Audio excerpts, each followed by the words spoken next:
I'm ChosenArchitect, and this is All the Mods 10. Now today is going to be quite exciting because we are going to be taking on Cataclysm bosses. Yes, Cataclysm was recently added to All the Mods 10, and well, this also comes with some new requirements for the All the Mods star, including the progression through, well, Cataclysm. Now, some changes were made to the star, like I had mentioned, especially for the Dragon Soul. You're going to need an Abyssal Sacrifice for this, and also for the Oblivion Shard, which is going to require the Meat Shredder and also the Void Forge.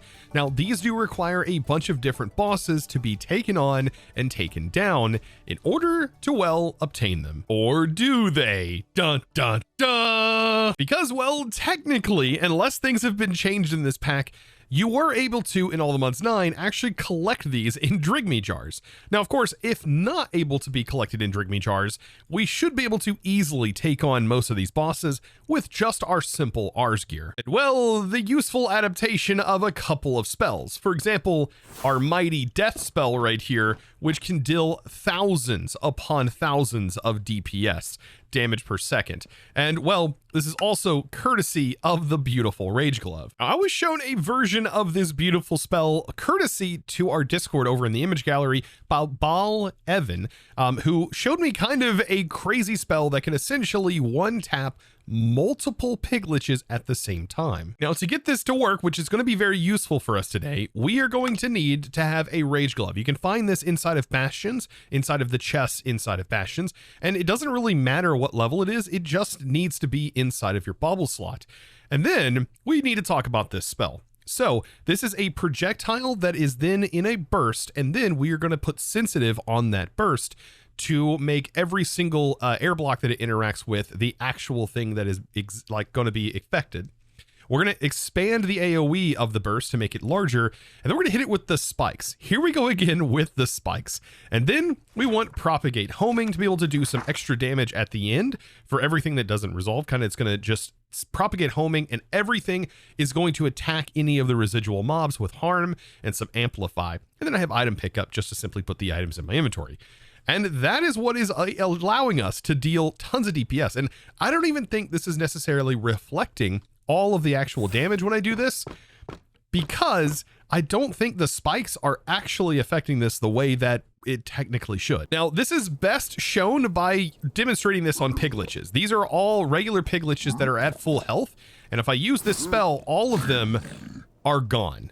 And yes, you're not seeing, like, that happened. Yeah, but the Quantum Sword deals infinite damage. Well, you don't have to go through as much to do this as you do the Quantum Sword, trust me. But now this is for if we even have to fight them at all, right? Because I think we might be able to farm these with Drygmies, and I haven't set up a Drygmy farm yet, and it probably wouldn't be a bad idea to get this set up. So now essentially this is going to be a kind of a two-parter, right? We're going to be playing around with ours and actually setting up the Drygmy, which I have been decorating the inside of this room. This is going to be perfect for our Drygmy, and I'm utilizing the top portions of the castle for these small areas where we need things to be set up. And a Drygmy farm would be perfect for this area, because Drygmies can, I believe, reach these side pillars where we can put different mobs, and I need it to just simply fill this barrel with the drops. Now, I kind of getting ahead of myself, right? Because, like, what's a Drygmy if you've never seen one before?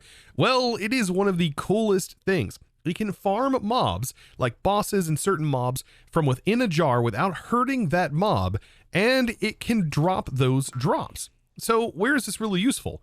Well, Iron Spells is one, and this is also going to kind of, take out two birds with one stone, because once we have this set up not only for Cataclysm, we can use it for all of the things that are needed, for example, from Iron Spells and Spellbooks, like getting these runes, right? This would be really important for getting these runes. And there are special mobs that we can find in structures that we can definitely farm those from. So getting this set up is going to be a good idea. Now, Drygmy, let's take a look at that from ours. To be able to get Drygmies, we probably have found a few. Yeah, I have like 6 of them. I'm going to need a few more of these, and this requires Wilden Horns, and we need to find them in kind of like a forest. I think also plains is a really good place to find them, and we'll drop a Wilden Horn, and I would recommend, like, I don't know, a few of them definitely in here to make sure this goes fast enough. I think 16 is kind of a good amount. It seemed kind of overkill, but about 16 Drygmies, in my opinion, all crammed in one area, generates the mob drops very, very quickly. Ooh, and just a tip, by the way, it does look like, which I did go to a forest. These guys do spawn in forest. They do show up on the journey map. So hitting J by default is the journey map key. And yeah, you can actually see them, whereas you can't on the FTB map. So something to keep in mind. I do like to use both, but I like to primarily for just navigation use the FTB one. I think it's a bit more vibrant and nicer to see everything. But here are those sneaky fellas. Let's go ahead and drop those down. They're going to pick them up and they are going to poof. Just like that. And they do drop more than one, which is really, really nice because like I said, I'm going to need about 16 of them or so. Look. We can just drop some here and drop one here as well, because apparently they spawn in the savannah. I didn't even know that. Now, another way that you can farm these very, very quickly too is also by utilizing the mob grinding utils. If you make yourself some nutritious chicken feed, wow, hard time saying that. You can make yourself a golden egg. It'll produce delightful dirt. You got to make sure the grass stays cleared on here. But inside a forest, we should be able to get the actual Drygmies to spawn there too. I already went ahead and farmed them the normal way. But yes, this is actually a good way, and I completely forgot about that as I was working on getting these. So I actually remember them spawning whenever I placed some inside of here, yeah, in the desert, where I was trying to get rabbits to spawn. And yeah, I completely forgot Drygmies do spawn on this platform here. Now to make these useful, I do have to use the enchanting apparatus and all 8 sides of this with some fish, some wheat, some carrots, some apples, and some seeds, and of course some source gems. And yeah, this will just spit them all out. So I think I'm gonna just place some hoppers here and just feed the items into it. And with the hoppers on here, it just makes it a whole lot easier to just simply right click this on here, let it do its thing, and we can actually time accelerate this, believe it or not. Just like that. And it makes it go so much faster by having the hopper set up like this. Look at that. So quick. Now I am going to need a way to technically contain them. So what I'm going to do is I am going to use this right here. With some glass around, we are going to have a cobblestone or mossy cobble that's going to go right here. That is going to be the hinge. But I wanted this to look like it was a chamber that's essentially encasing these, so that way we can have all 16 kind of comprised into one space, and we don't have to worry about them, well, moving all over the place. So let's grab some mossy cobble. Let's see, can I craft mossy? Yes, okay. So there's the mossy. Place that right here. And to kind of get this up and running, we just need to click a Drygmy charm on here. And that's going to awaken and create our first hinge. It's going to do a little bit of an animation, kind of cool. But then after that, we can just simply, well, right click more of these all into one space. And we can get them all placed in here just like this. And what this will do is it's going to farm mobs that are contained within inside containment jars. And it's going to place the contents after it collects them inside of the barrel. But we're still missing one other thing. We actually are going to need source supplied to this hinge, which we can provide via a source jar. Now there is a really cool source jar that we can potentially use, and this is added from the mod Ars Editions, which we've used already before. But this one is pretty cool. It creates a Ender style or Ender storage style Ars source jar. So we can take source and have it filled over here, and when we place the other one down, it should also contain the same amount of source that our other one has in it. This is gonna be pretty cool. Now, another cool way, and I might end up doing this for sure in the future, is sending source into our applied energistic system and storing it. That's another thing that we definitely could do and might make automating all of our individual essences here a lot easier down the road. All right, so let's give this a shot. Right here, I do have this generating source from our mob farm, so might as well keep that and use it. I'm assuming that this is going to send it here. Yes, it's now 100% filled. And that should also mean this Ender jar right here should also be filled. And I'm thinking that it's going to pull into the hinge, or the hinge can interact with it. If not, we are going to have to use like a source link and then link our source to this to send here. It doesn't look like it's working, but it's also hard to tell because there's no mobs for this thing to farm. So now let's go ahead and catch our first thing that we're going to put in this Drygmy jar. And this is just an example. I'm going to have to come up next to the boss and I'm going to have to get this thing's attention. So let me go ahead and punch it, make it mad at me. I'm going to place down my jar next to the brazier. It does have a little bit of space. Right click this with a containment ritual and then right click the ritual, and then that will go inside here. Now, cool thing to note is we can leave this so long as we provide its source, but on the first initial capture, it actually doesn't cost any source. So if we constantly make new containment rituals, we don't have to worry about providing this source at any time. But notice the mob is now contained in here. That's really good. I can close this up, and let's go see if we can get this up and running first before we start, well, catching the big dogs. And just for my own convenience, I also went ahead and added a portal. By the way, did recognize now, after I was told in the comments, that I can actually randomize the individual blocks that are the mirror weave. So these are actually mirror weave blocks, and so is all of these, right? And notice there's differences here. If you place them in and then right click the block you want it to be, then it won't like transform the entire thing. So yeah, you can randomize the whole thing for your portal, which is really, really nice. And I also have my outro here for the hall, but let's go ahead and place this in, and that should be within range of this to work. Yeah, and it does look like I am going to need this. Oh, maybe it is going to work. I don't know. You can usually see it actually transferring out of here when this is actively working. It looks like it's working to me. It did that. Okay, all of them should be activating here. Aha, I paid attention for just long enough while I was reading more information about the Drygmy from the guidebook, by the way, which they did update, and my goodness, the guidebook looks really, really nice. And it is using actually directly out of the Ender Source jar. Very, very handy here. So perfect. Now that we know all of our Drygmies are functioning, now is the fun time, right? We gotta make them happy. To make them happy means we need to provide them with more entity types and more entities to farm, and that will make them pretty happy. By the way, their detection range is apparently within like 10 blocks is what it said. So something to also keep in mind. I'm just going to be stacking the jars like this, but our main thing that we want to farm in here is not a spider, of course.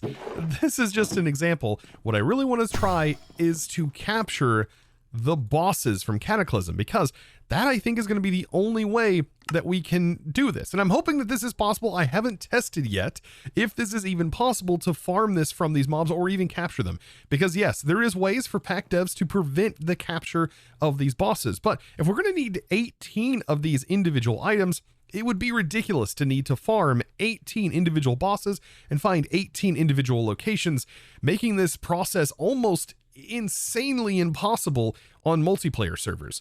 So this seems like a very reasonable option, catching them in Drygmy jars. Now the first mob that we test this on, I think I want to use the mob that grants us this unbreakable infernal forge hammer. So this comes from a boss that is technically inside of the Nether, and might be one of the first Cataclysm bosses that you've ever encountered, because it's really hard to miss this structure, as it stands out like a sore thumb and is very, very large. It also might kind of jump scare you, as the music that is wrapped around this can be very scary. Now, I did mention the Nether, so yes, we have to adventure into the Nether, and if we search Cataclysm here, you can see there's a bunch of different areas. There's actually not too many, right? But these are the main structures we're going to need, all in different things, in different places, like the Nether, the overworld. There are 2 in the Nether. Be careful if you do go straight to the burning arena. This is a pretty challenging boss that has multiple waves, and I cannot wait to do that. But capturing it probably will be the best solution to our problems here in the future. But we need to find the soul blacksmith, and let's give this a beautiful search. And yeah, but considering this is a world that these didn't exist in before, it's not going to be anywhere in any chunks that I've already loaded. So this is only going to be in newly formed chunks. And I've just got to make my way out 2,000 blocks to find this guy. And of course, with this being the Nether, nothing like being able to completely clear out entire corridors to pass through as I work my way there. Oh man, you gotta love Dyer's new gadgets. These are just so good. I'll tell you what, I could definitely tell where his brain was at whenever he was putting these mods together. I mean, it's just tools that allow you to just get to the fun part, right? That's what I like about them. As much as I love the sort of vanilla part of Minecraft when I am playing vanilla, when I'm playing modded sometimes, you just want to get to the things you're trying to go to.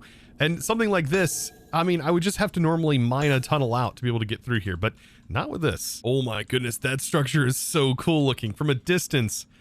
Oh, it's a dragon skull? That is sick looking. All right, so we're getting pretty close to this place. Oh wow, was this completely changed? Oh, this is way bigger than I remember last time. This whole structure has been completely changed. Oh, this is so much cooler. So much cooler than the other one. I hope there's even more goodies in here to find. But here's where I am going to go into my music, and I think there is a little bit of music that does play for this. So I'm just going to make sure that I have a few things turned up, and let's see if we can take this and actually capture this boss. Now, I do also want to try and fight these bosses and just see how quickly we can break this stuff. Oh, wow, there's just items all over the ground. Oh, goodness. Yeah, this is just dropping. Apparently, there's like smite and enchanted books and stuff. This is a giant lava boss. So, how do we awaken this guy? Okay, get close to it. Oh, goodness. Whoa! Oh, that is so much cooler. That is so much cooler than it used to be. Okay. Come on. Come on. Get in a good place. I'm going to try and place this down. And I'm going to light it on fire next to them. Because this does have a pretty decent range, by the way. Holy smokes. I think capturing them is going to be a hard part. You know what? I bet just dire things might actually work for this, which would be kind of hilarious, actually. Can I just pick him up? Okay, no, he cannot be picked up. Uh-oh, this leads me to think that this might actually be a whole lot more difficult than I originally thought. Okay. Oh, no! Yeah, okay, so this is going to be interesting. That was an L on my part. Well, it might be better to, I don't know if capturing them in a Drygmy jar is going to be easy to do now. By the way, to be able to get back to my body. Oh, yes. Okay. This is going to be interesting. Now, I do have permanent creative flight, so this is not a big deal dying like this. But this is definitely more of a deal. Can we not capture this guy? Is this just not a thing we can do? Because, I mean, that honestly plays a huge role in how automatable this actual task is. I don't know. Let's give this a shot over here, by the way. I want to see... Can I swab it in any way? Oh my goodness, it doesn't look like it. Okay, this might be... This might be a problem, actually. Now, I place down a waste zone, and as sneaky as this may be, I wonder if we can use the true invisibility to make ourselves completely invisible here and invisible to this boss. I mean, this is a very good possibility. This might actually work. I will have to take this with me again, and let's reset this up. I mean, we do have to find a way to get to him, like, and actually contain him properly. Like, I don't know if, like, maybe right here is within range. Placing this and then activating that. Oh, it does work. Okay, look how much health this thing has. So yes, true invisibility might actually be the clutch, well, you can't see me, the clutch way of collecting this guy in a jar, because this boss has been completely changed. Wow, that is huge. 48,000 health. Okay, so 48,000 health may sound like an absolute lot. Like, it sounds like a lot. But I just wonder, if I go and find another one of these, how quickly can we actually kill it with just our spellbook? Oh, and by the way, I wonder if this area, yeah, I see there are chests, I think. Maybe I am wrong, there's not chests. I don't know. There's a bunch of forges around. Bunch of blast furnaces. Oh my gosh, a lot of lava automation. This is all new. Like, I don't remember this existing like this. And I do remember there was always, like, ancient debris you could find in this structure. Oh, these carts are... Oh, that's such a cool design. Whoever designed this, props to you. This looks beautiful. I mean, I could just imagine, I could have used some of this for, like, a base. I could still use it for a base, technically. All right, anyways. Well, with that discovered, I think it's time for me to now either RTP, which allows me to find a new location that is hopefully far enough away from this structure. Now that we have it in a containment jar, which I'm definitely going to move aside. And I want to find another one, so that way we can see actually how much damage our spellbook, the death one, can actually do. So I'm at another one. Let's give this a shot. If the boss actually spawned in here, there's another structure that completely broke this. Okay, no, he's still here. He's still here. I think I have to punch him to awaken him because of our effects that's going on. There we go. Okay. Woo! This guy is something else. Now, it's not going to know that I'm even here right now, but I can't tell if it's just like it doesn't have its full health or anything. But this will be a good sort of test dummy to tell how good this spell actually is. and almost completely dead. 2-shot, dead, and there we go. We have all of its stuff. I can't with this spell. As if, I mean, we just showed him who's boss, really. I mean, that's all we did. We just showed him exactly who's boss. Now, apparently we get a netherite effigy, which we're able to use lava power cells, apparently. And this is like another mechanic, but like I said, we should be able to farm all of these items with the Drygmy. I don't know about you guys, but I find this stuff to be so much fun. I don't know why. Like these bosses, like figuring out ways to just destroy these bosses every time I play through a mod pack and just completely annihilate them more and more and more, it just feels too good, honestly. All right, so let's find our containment jar. Here it is that contains this boss. Be very careful. Do not use a dispel on this guy. That would be a bad idea. But the goal is for these guys to technically farm them and start to store the hammers. That happened too quick. Honestly, there they are. So it's farming the hammers, which is one of the drops we need in order to make the Void Forge hammer, which we are going to have to do by hand. Now, the Void Core would be the other one we need. And we also need to take on the Witherite. All of these things really are going to be super easy. And considering that we like 2-shot, or like even if we only 4-shot this thing, pretty easy to do considering what it actually takes to set up these spells. Now, even though this may all seem a bit overpowered, honestly, it could be even worse. I could be using just dire gear right now, and the mental obliteration, I would almost assume, would essentially make these mobs have no AI. The nearby mobs completely stop forever. This mental obliteration literally applies the no AI to the mob's data, which is just absolutely insanity. And you could essentially freeze that boss in place just by existing around it if you were using the just dire gear. So yeah, I mean, honestly, that kind of makes, and that's actually just part of the mod, that kind of makes the true invisibility just not seem all that powerful after all. Now, the next mob on the list is going to be the Ancient Factory, and this is going to be kind of like a souped up Wither, and we are going to need a nether star, I believe, to activate this boss. But yeah, once we have it activated, we should be able to easily contain it just like we've done everything else. This also is a really cool area, and I wonder if this has also been updated. Like, it has all of the, keep going back. Has all of these bosses been updated? I have no idea, but I'm pretty excited to find out. By the way, for a lot of these bosses, as I'm kind of loading up the area, like for example, to go after the factory, the Ancient Factory that we're going after, the Eye of Mech, this right here is how you would typically be able to locate it if you were going through this mod kind of vanilla style. But these mobs have been adjusted significantly for this pack, so there's nothing vanilla about finding these mobs in the first place. Because I'm pretty sure these mobs don't typically contain like 50,000 or more HP. Like it's not typical. I think you're meant to actually go after these mobs initially in like netherite gear, and then you fight that monstrosity that we just fought, and then you kind of progress on through the boss tiers using their gear against the next tier. But here we are. The Waystone is leading me right to this very location. So yeah, we don't even have to dig a hole. Let's go all the way down and let's see if we potentially pop into this place. That'd be pretty cool. I don't know if I'm going to need night vision for this one. We might have to toggle that one on too. Uh-oh. Okay, so it's got to be around here somewhere. Ooh, and I think it's right here. Yes. This is the building, and for some reason it looks way bigger than I remember it. Okay, and right off the bat, we do have these mobs, but thankfully, yeah, they can't see us, which allows me to... Oh, they kind of see me.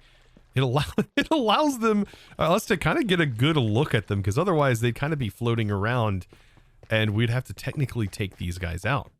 Yes, this guy right here is hilarious. It doesn't look like this has been really modified all that much. 600 health on that. We also have those magnets here. These guys will constantly shoot at you, shoot lasers. This is the boss that I want. So now I don't know if by default it's just going to blow up this area or not. I think it does blow up this area.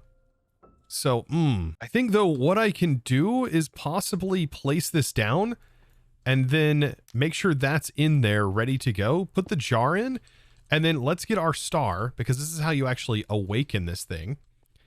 And we right click the star and this will generate the Harbinger. Oh my goodness. Yes, okay, so it is attacking. And so we just need to essentially right-click this. Oh boy. And there we go. The Harbinger is now inside of the jar. This one doesn't have as much health, but my goodness. Another boss that is absolutely ridiculous. Oh, and by the way, to kind of spoil things for you, there are hidden rooms within here that do have some goodies. I think it is back behind here, and there's some redstone carts that you can send, and that technically opens up the passageway. I think the passageway leads right back here somewhere. Yeah, all the way at the front, there's a button back here. You can push it. It will send those carts off. And I believe once the carts make it all the way over here, they will unload this area, which should open a door. Kind of a little secret hint and a little secret area hidden, assuming that the structure formed correctly. There we go. There's the carts. There they go. They should unload the contents. And like I said, a secret door should open somewhere. Aha. And here it is. Yeah, the secret door is right behind here. And it leads to some of this ancient debris enough to grant you at least one full ingot. And yeah, this is the area. Look at that, a diamond block and everything back here. Okay, I know you want to see it. I got to do at least some damage. Oh goodness, just complete utter annihilation of these mobs. So yet again, another trophy to essentially add to the wall. Oh man, yeah, we're going to start getting way too many forge hammers in here. And I'm definitely going to have to start putting a void upgrade in this. Now, something that's even crazier, technically, while they're contained inside of a mob jar, you can swab the mob that is contained within. And yes, you can see Netherite Monstrosity right here now swabbed. Same thing works for all of the bosses. And it does look like they have spawn eggs, so I would assume that we can also do that. But notice right here, there is the block of Witherite, which is actually needed in our next steps. So now technically we already have one thing that we can make, and that is the meat shredder. Meat shredder is easily obtainable with that Witherite ingot. Now, we still have a couple more steps for the void. We have to get the void core, and this actually requires us to go to the end. And, well, we're also going to need a abyssal sacrifice. This one does require a couple of things. I think the crystallized coral is probably one of the easier things to get. And also the athame? Maybe athame? Athame. I think it's athame. Okay, so with those things, the athame and everything included, the abyssal sacrifice is an item that's technically used to summon a very powerful boss, the Leviathan. Yeah, and this is thankfully, I don't think we have to take on the Leviathan. Doesn't look like anything really requires us to do that as far as I've seen. And I think these are the only items, unless I have missed something, that we are going to need. So this just requires us to do a little bit more hunting. We have to go to the end. So I think we should probably do that next and then do the ocean hunting. Yeah, you still can't see me. So this leads me into our next place to visit, the ruined cathedral. And if this is new, it sounds new because I don't remember it being called the cathedral or even remotely resembling a cathedral. This would be pretty cool. I mean, I'm pretty excited to actually see what this new end structure potentially looks like. Ah, okay. So yeah, no, it looks exactly like it used to look. This is the ruined cathedral, and these right here, yeah, are like advanced endermites. Pretty gross, and we can definitely take them out as well. Oh, goodness. Oh, and yeah, I did have to take out my wither that was basically running all over the place. That was producing ether gas, so I'm going to have to reset up the ether gas production. That always happens. Like, something always goes wrong with the stasis chamber at some point, and it ends up causing a problem just like that. But here we go. Void stone laying about here. Look at that. Just grab some of this. There's tons of good loot inside of these chests. Might as well grab some of that while I'm here. But now the main thing that I'm after, well, is contained within. And so we've got to find our way in here and also avoid some golems, which could lead to some problems. Is this literally the chamber right here? Yeah, right here at the front. This guy would normally give me some problems. Thankfully, we don't have to kill this guy or have to contain him. Now, killing this guy would be kind of a testament. It has 5,000 health, but will this one-shot it? Yeah, it one-shots it. And no way this actually gives a void core. Wait a minute, so I do have to kill these guys? Where did the void core come from? See, I thought that the void core basically came from this boss down here. And this boss will get summoned when I enter the room. And this is the one that I actually want. Like, this should also be where we get a void core, right? I would obviously think so. Now, I am going to go ahead and place this where this boss is, but this boss usually gives you quite a headache. It will pull you. It does all kinds of crazy stuff to you. But yeah, just doing this feels so cheesy. It actually takes you down into another arena after you get it down to half health, which obviously wouldn't take us very long considering how much damage we're doing. And if you grinded out modern industrialization, I would assume the same. I would assume that you would be essentially one-tapping all of these bosses as well. And you know what? Just to be sure, I actually want to contain one of these, considering I did just get a void core from this. So maybe this also will give us void cores. I think. Like, it's just something we're going to need, so might as well grab it. Now, of course, you guys want to see me fight this thing, so I went ahead and RTP'd and found a new location, and I want to go ahead and try out this boss and see actually if I am going to survive or not. This right here is a passageway, I think, directly into the boss chamber. Yes. Okay, and so let's give it a shot. Like, what's the worst that could happen, right? It just die in one hit? Probably. Like, it has a ton of health. Like, we are looking at, what, 13,000 health. And this ends up dealing, like, over 27,000 DPS. I'm assuming it's one shot. Okay, so, yeah. Yep, who said ours isn't powerful? They were wrong. And there you see it. Yeah, the gauntlet, which is one of the things that bosses drop, which we'll definitely be able to get from the Drygmy. And a simple trophy stash away again. There we go. I'm also going to go ahead and remove the spider here and replace it. Oh boy. Yeah. Now there's some really cool gear from Cataclysm. I mean, if you just look through some of this, you'll be able to see like some of the really sick looking gear. And I mean, honestly, I am down to be able to wear some of this crazy gear just as a cosmetic. But as of right now, there's really only one more structure we have to go after, and that is going to be the one that houses the Leviathan. And we technically, for the star, just need to craft up the Abyssal Sacrifice, which is the item technically used to start the Leviathan battle. The Leviathan battle can be kind of crazy and kind of ridiculous from the last time I remember, and it can be very, very challenging to do. It happens underwater as well. I think it might be a good idea for me to equip night vision as well, since we're going to be going into a structure that is relatively dark. So now that I have night vision, everything should be very, very nice for us. And so this new place we're looking for is the Sunken City. Oh boy, this is thousands of blocks out. It still hasn't even found one yet. Oh no, this might be a little bit of a problem. I may have to do some RTPing in the overworld in order to potentially find it. Oh no. Now technically this is the spawn item, the Eye of the Abyss, and I think this is what would lead us to its location, but right-clicking this isn't even working. Okay, there it goes. So it looks like possibly in this direction, it might lead us there. So I'm going to take its word. I'm just going to start heading in that direction and keep retrying our structure compass to get a nice pinpoint on this location. So finally, I got a ping on it after following this for quite a while. Looking at our map, you can definitely see I was all the way up here. Then this is how far down. These are thousands upon thousands of blocks in this distance. But yes, we're about 3,000 blocks out. Still though, heading in this direction. My goodness, this one's quite far out. And after so much traveling, here we go. This is the structure. And I think right down in here would be a way to technically get in. So let's go ahead and find my way inside. I'm just gonna break through the wall just like so. Let's go ahead and drop the water off here so we ain't gotta worry about water spilling in anyway. And perfect.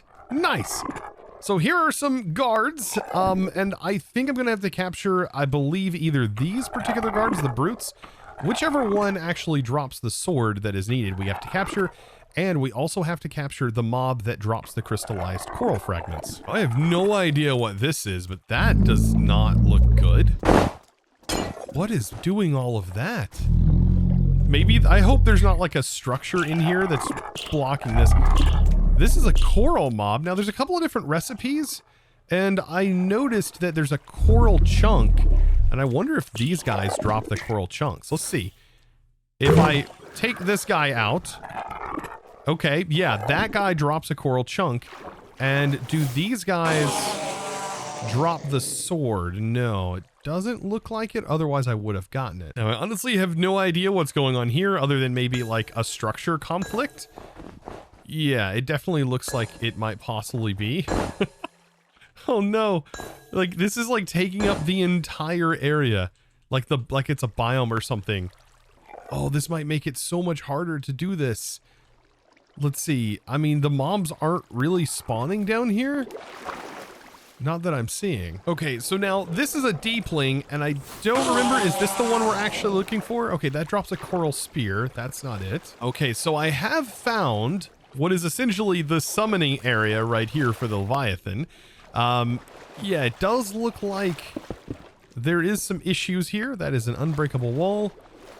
I just don't know what's all of this above me here. This seems so bad to travel through. Well, I mean, at least I'll be able to determine what is going to give me the thing. This is a deepling priest. I don't think that... Oh, that must have been it. Okay, so we're specifically looking for a deepling priest. Now that I know that, I can actually capture the mob, but I might want to RTP just to simply find another one of these structures. Okay, so I did manage to find another one, and fingers crossed that this one is normal. Yeah, it looks pretty normal. Okay, yeah, so this is what it's supposed to look like this. Very nice. These new coral mobs, by the way, are new. Okay, so this is a deep angler. We gotta find another one of the priests. Is this a priest? Oh, there's a priest. Okay. So this is the mob that we are going to want. I will place that down, give myself another jar right there. And let's hope it contains this guy and not the guy next to him. Of course it contained the guy next to him. All right, we'll go ahead and break that, break this, and I'll be using another one, I guess. I'll put that to the side. I figured it would pick up the one that was closest to it, but I guess not. All right, so that's one of the mobs that we actually need. Perfect. Priest contained. Let's go ahead and look. I can either capture this, the Colossus, or there is another structure or another mob that I think they kind of have imprisoned. Also, that guy, the Warlock, looks really cool. I wonder what the Warlock drops. All right, let's see. Will I be able to find this in here? Aha! Here they are. So, oh, it looks like they have been changed, right?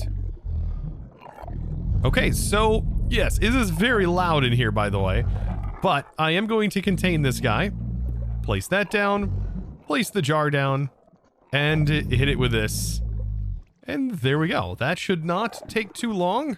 And we have ourselves the other mob contained. Beautiful. Now, of course, you can't expect me to not take on the Leviathan. I mean, we've taken on just about every other boss. This being like one of the more powerful bosses that I'll ever encounter. And so I have to take it on. I have to fight it at least once. I'm going to go ahead and toss all of this. I don't really want to contain the Leviathan, I don't think. But we can at least spawn it. I don't remember if there's any boss music, but there it goes. And may death reign upon this Leviathan as soon as this bad boy spawns. Now, right now, it doesn't know I even exist.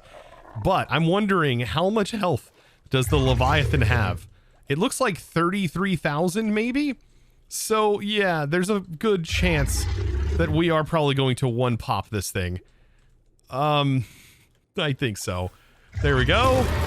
And yeah, we did. We one-shot the Leviathan. This spell and these combos are really, really powerful.